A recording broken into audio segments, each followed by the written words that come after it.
Hello friends, let's begin the current affairs for 8th of May, that is World Red Cross Day. So let's see the first question. Which state has become the first state in the country to provide a midday meal ration? So the state is Madhya Pradesh. Chief Minister of Madhya Pradesh is Shivraj Singh Chauhan and Governor is Lalji Tandon. Which two ministers launched Ayush Sanjeevani app and interdisciplinary studies involving Ayush interventions?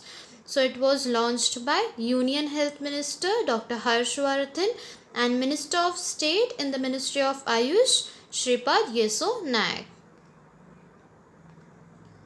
According to the Center for Monitoring India Economy, the country's unemployment rate rose to what percent during the COVID-19 crisis? So it rose to 27.11%.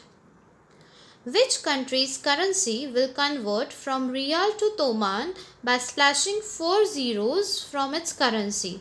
So it is Iran. Now, 1 Toman will be 10,000 Riyal.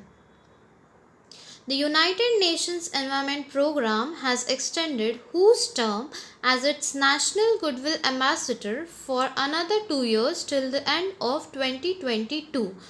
So, Shiz Dia Mirza shall continue the term for 2 years. In which state Sanjeevani, a unique vehicle, is developed at the local level? So it has been developed in Madhya Pradesh. Name the virtual program which has been presented by National Gallery of Modern Arts, New Delhi recently.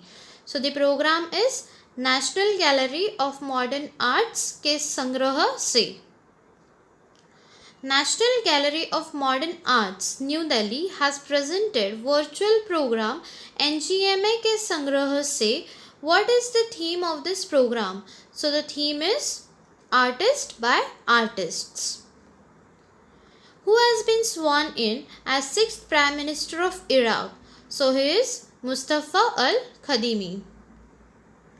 Which state Chief Minister launches National Scholarship Online Portal under Mukhyamantri Yuba Yogayog Yojana? So it is Tripura. Name the operation launched by Indian Navy to bring stranded Indians back amid COVID-19. So the operation is Samudra Setu. It is basically to bring stranded Indians from Maldives. The Badminton World Championship 2020 has been postponed to November 2021. It has been scheduled to be held in which nation? So it will be scheduled in Spain. That's it for today. If you like the video, please like, share and subscribe and follow us on our Instagram channel Rapid General Awareness. Thank you. Have a nice day.